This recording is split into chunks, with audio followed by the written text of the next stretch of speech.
60 రోజుల్లో మీతో ఇంగ్లీష్ అద్భుతంగా మాట్లాడిస్తాం. వెంటనే కాల్ చేసి జాయిన్ అవ్వండి. నమస్కారం అలగరి రవీంద్రనాథ్ గారు. నమస్తే అండి శ్రీ గారు. కేరళ కొట్టాయి మెడికల్ కాలేజ్లో జరిగిన ర్యాగింగ్ వీడియో ఏదైతే ఉందో ఇప్పుడు దేశవ్యాప్తంగా తీవ్ర దిగ్భ్రాంతికి గురి చేసింది అని చెప్పడంలో ఎలాంటి సందేహం లేదు. ఎస్పెషల్లీ సీనియర్స్ ర్యాగింగ్ చేస్తూ ఒక జూనియర్ అబ్బాయి మీద చాలా కిరాతకంగా ర్యాగింగ్ చేయడం అనేది మనం ఆ వీడియోలో చూస్తూ ఉన్నాం. అలా చేయడానికి అంత వైలెంట్గా బిహేవ్ చేయడానికి గల కారణాలు ఏంటి? ఇలా చేసిన వాళ్ళకి చట్ట ప్రకారంగా ఎలాంటి శిక్షలు పడే అవకాశం ఉందంటారు సార్?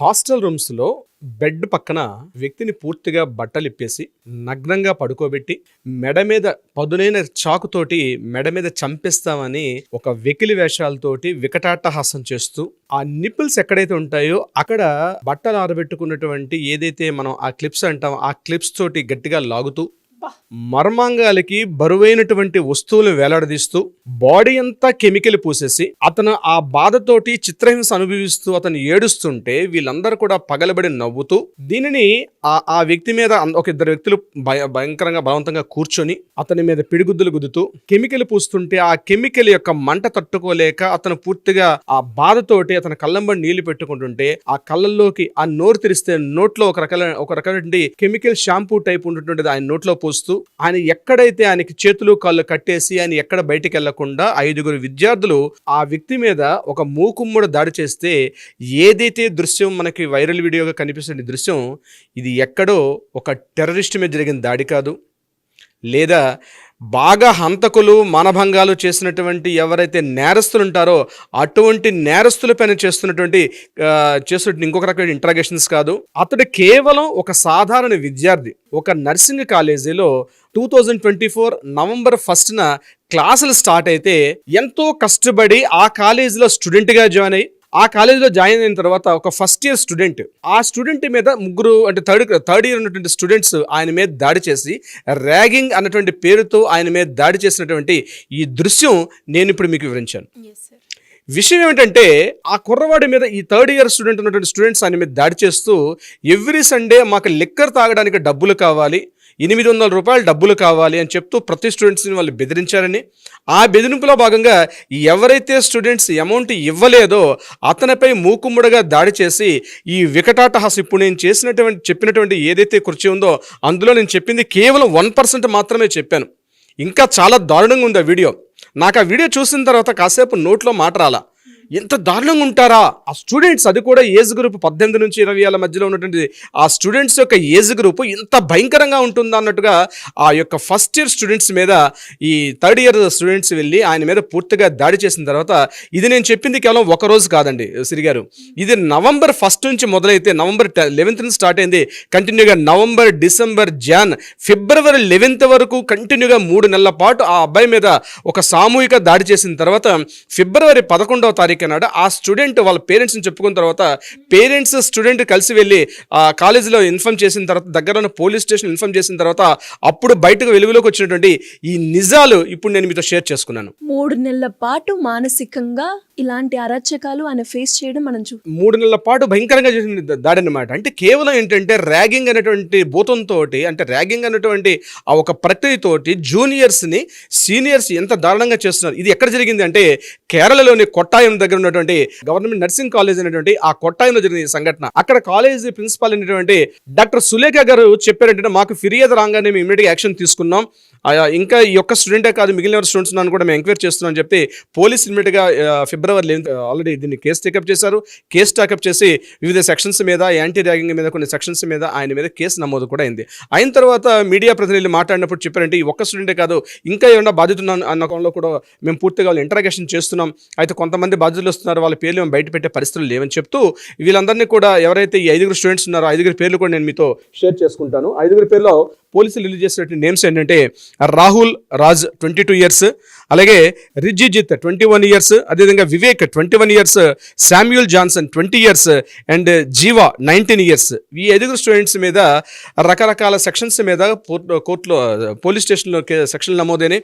వీళ్ళని మ్యాజిస్ట్రేట్ ముందు పెట్టిన తర్వాత మ్యాజిస్ట్రేట్ గారు ఇమీడియట్గా 14 రోజుల రిమాండ్కి కూడా తరలించడం కూడా జరిగింది. అంటే ఈ ర్యాగింగ్ అన్నటువంటి ఏదైతే ఉందో ఆల్మోస్ట్ ప్రతి మెడికల్ కాలేజీలో కూడా యాంటీ ర్యాగింగ్ స్క్వాడ్స్ ప్రత్యేకంగా ఉంటాయి. అంటే స్టూడెంట్స్ ఎక్కడైనా ముఖ్యంగా మెడికల్ కాలేజ్ నర్సింగ్ కాలేజీలో ఈ యొక్క భూతం ఎక్కువగా ఉండేది. ఒకప్పుడు బాగా ఉండేది కానీ చాలా తక్కువ స్థాయిలో మనకి ఈ మధ్య కనిపిస్తుంది. ఎందుకంటే ప్రతి కాలేజీలో కూడా యాంటీ ర్యాగింగ్ స్క్వాడ్ అని ఒకటి ఏర్పాటు చేసిన తర్వాత ఏదైనా స్టూడెంట్స్ అంటే అప్పుడే ఎంటర్ అవుతున్న ఫస్ట్ ఇయర్ స్టూడెంట్స్ కానీ సెకండ్ ఇయర్ స్టూడెంట్స్ కానీ సీనియర్స్ నుంచి ఏదైనా వేధింపులకు గురైన పక్షంలో ఇమీడియట్గా స్క్వాడ్కి ఇన్ఫార్మ్ చేసుకున్న తర్వాత ఆ స్క్వాడ్ చేస్తారని చెప్పి ఒక కమిటీ కూడా ఉంటుంది.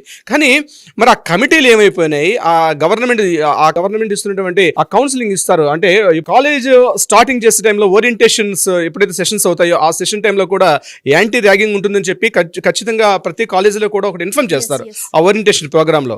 బట్ అవన్నీ ఏమైపోయినాయో తెలియదు. అంటే పిల్లల్లో మానసిక ప్రవృత్తి ఏ స్థాయికి వచ్చేసిందంటే మనం ఎక్కడో పాకిస్తాను, ఆఫ్ఘనిస్తాను, ఎక్కడో జోర్డాను, సిరియా, సోమాలియా, సూడాన్ లాంటి కంట్రీస్లో మనం చూస్తుంటాం. అక్కడ ఉన్నటువంటి కాందిసీకులను లేకపోతే ఇతరత్ర వాళ్ళని అంత భయంకరంగా చిత్రహింసలు పెట్టి అంటే మనకు వీడియోలు చూపిస్తారు, ముసుగు వేసేసి మెడ మీద కత్తి పెట్టి నరికేసి ఆ వీడియోలు బయటకి ఎప్పుడో మనం చూసాం. బిన్ లాడెన్ టైంలో ఇటువంటి అకృత్యాలు మనం చూసాం. అంతకన్నా దారుణంగా అంతకన్నా పైశాచికంగా ఈరోజు స్టూడెంట్స్ ఈరోజు మన దగ్గర సమీపం మన పక్క రాష్ట్రం అయినటువంటి కేరళ దగ్గర ఇటువంటి సంఘటన జరగడం ఎవరు కూడా డైజెస్ట్ చేసుకోలేకపోతున్నారు. మీకు ఇందాక నేను చెప్పినట్టుగా చాలా మనసు వ్యధగా అయిపోయింది, మనసుకు బాధంగా ఈ స్టూడెంట్స్ ఇట్లా జరగడం అనేది. అంటే అది కూడా చిన్న అప్పుడే వాళ్ళు టీనేజర్లు ఉన్నారు, ఇంకా 18 years 20 years అంటే జస్ట్ కొంతమంది కంప్లీట్ అయింది, కొంతమంది టీనేజర్లు ఉన్న స్టూడెంట్. అంటే చిన్నప్పటి నుంచి పిల్లల్లో సరైన పెంపక విధానం లేకపోతే ఏ స్థాయిలో ఉంటుందండి ఈరోజు మనం చూస్తున్నాం. జస్ట్ 800 rupees లిక్కర్ ఇవ్వలేదని చెప్పి ఆ లిక్కర్ తాగడానికి డబ్బులు ఇవ్వలేదనే విషయంతో వాళ్ళు స్టూడెంట్స్ మీద ఇంత పైశాచికంగా ఇంత దారుణంగా ఇటువంటి దారుణాన్ని ఒడిగట్టడం ఎవరు డైజెస్ట్ చేసుకోలేకపోతున్నారు. ఇంతకుముందు February 23 ఒకసారి కోయంబత్తూరు మెడికల్ కాలేజీలో కూడా ఇటువంటి ఇష్యూ జరిగినప్పుడు అప్పట్లో ఉన్నటువంటి మెడ్రాస్ హైకోర్టులో ఉన్నటువంటి జస్టిస్ గారు మాట్లాడుతూ వాళ్ళు ఎఫ్ఐఆర్ని క్వాష్ చేయమని చెప్పి అప్పుడు కోర్టులో February 23 కోయంబత్తూరులో జరిగిన ఆ కేసు మీద మాట్లాడుతూ అడిగారు అనమాట.